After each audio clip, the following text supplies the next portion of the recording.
Bienvenue pour cet instant des paroles de la vie éternelle avec Marc Joseph. Nous sommes aujourd'hui le 27 juin 2026. Et comme d'habitude, je suis de retour pour te rappeler que ce jour du 27 juin 2026 est pour toi un jour de grâce, un jour de bénédiction, du fait de tenir dans ta vie, dans ton cœur, la présence du Seigneur Jésus-Christ.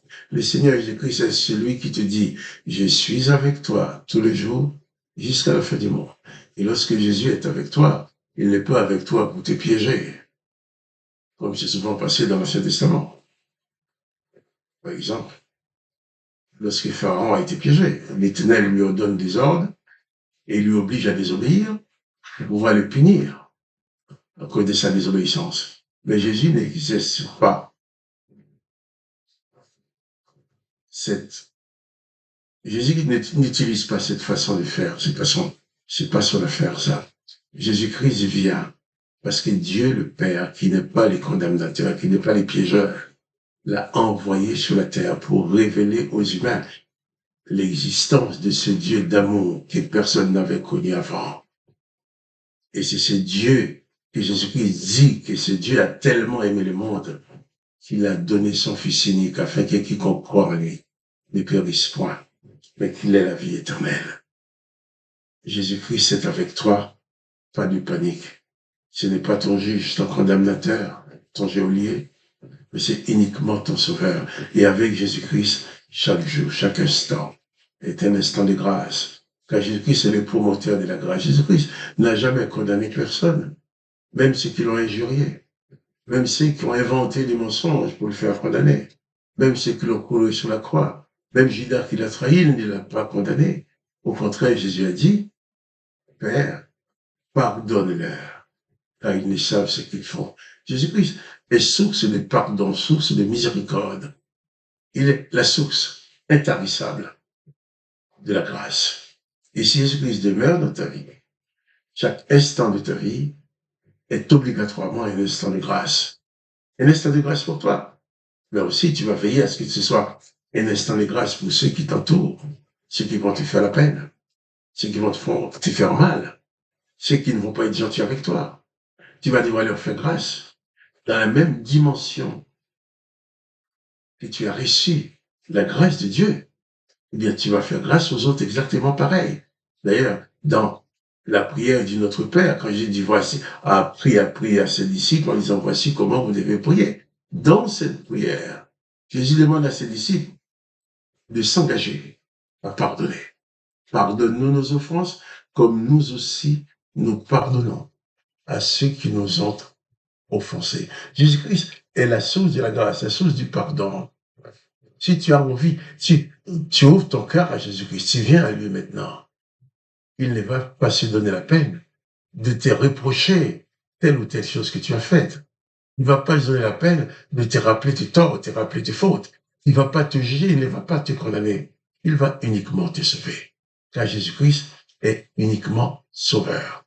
Bien sûr, il est aussi maître. Il te sauve pour devenir maître de ta vie, pour te donner la vie éternelle. Alors, pas de panique. Prends seulement conscience que Jésus-Christ est avec toi. Et quelles que soient les circonstances, tu verras sa gloire se manifester en ta faveur. Nous allons continuer la lecture de l'évangile de Luc. Nous étions au chapitre 8.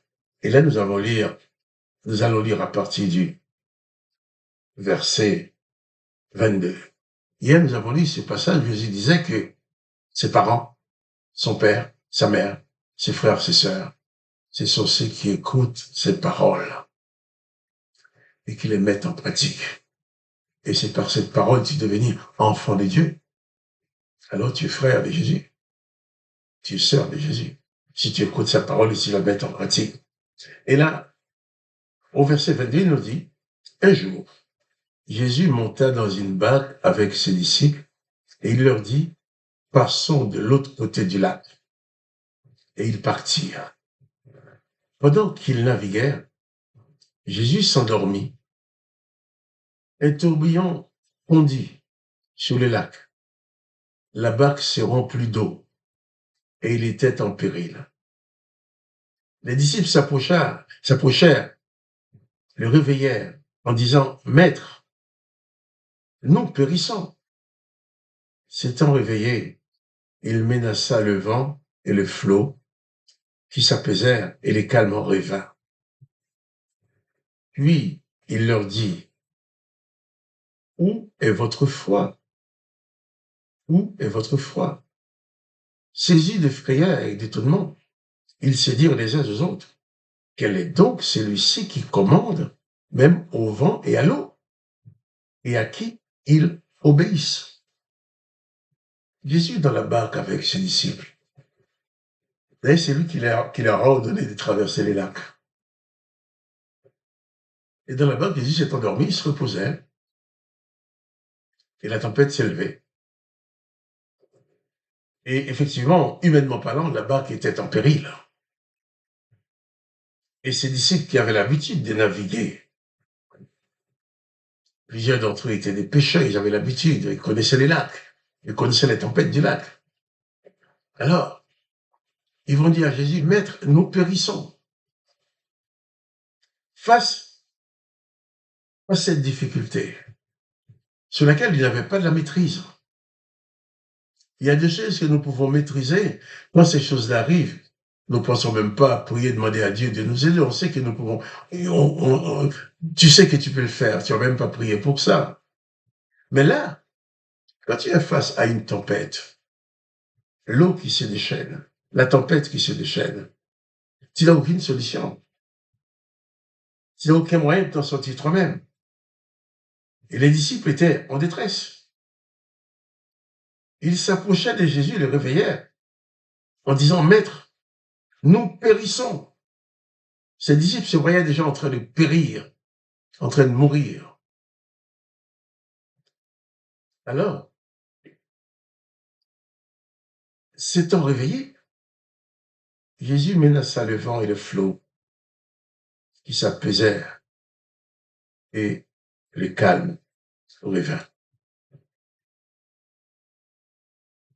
Quelquefois, les circonstances sont tellement lourdes, la situation est tellement lourde, les cas sont tellement graves entre nos mains. Nous ne trouvons pas de solution. Et nous avons l'impression que c'est fini. Nous périssons, comme il disait, nous périssons. Ils n'ont pas dit à Jésus, nous risquons de périr, nous sommes en danger, nous risquons de périr, mais au présent, il dit, nous périssons, nous sommes en train de périr. Parce que pour eux, il n'y avait pas de solution. Mais Jésus s'est réveillé. Il va donner des ordres au vent et à l'eau qui vont s'apaiser. Tu sais, souvent, même si on n'est pas sur l'eau, tout il nous arrive d'avoir des événements qui arrivent dans nos vies, comme des tempêtes qui sont là pour tout renverser, pour tout détruire, pour nous faire périr. Il peut arriver aussi que nous agissions comme les disciples en disant, Maître, nous périssons. Nous périssons. Mais eux, au moins, dans leur détresse, ils se sont souvenus que Jésus était là. Ils sont allés vers lui. Nous allons pouvoir continuer cette lecture demain, mais nous allons considérer dans cette lecture ces disciples, malgré leur impuissance devant les situations, ils ont su prendre la bonne résolution d'aller vers Jésus. Et Jésus a commandé le vent et l'eau. Le calme est revenu. Cette situation qui te dépasse, que tu ne peux pas gérer toi-même, que moi je ne peux pas gérer pour toi non plus. Alors, dépose cette situation au pied de Jésus. Comme les disciples ont dit, Maître, nous sommes en train de périr. Bien, va vers Jésus. Dis-lui, Jésus, je suis en train de périr, j'ai pas de solution. Et tu verras, comme Jésus s'est réveillé pour sauver ses disciples, il te sauvera. Place ta confiance en Jésus-Christ et pas de panique. Va vers lui, dis-lui tes soucis, dis-lui tes problèmes, dis-lui tes besoins. Il veut t'entendre et t'aider. Que le nom de Jésus-Christ soit glorifié, que toi tu sois béni. Quant à moi, Marc Joseph, je te dis à demain pour la suite. pour les paroles de la vie éternelle.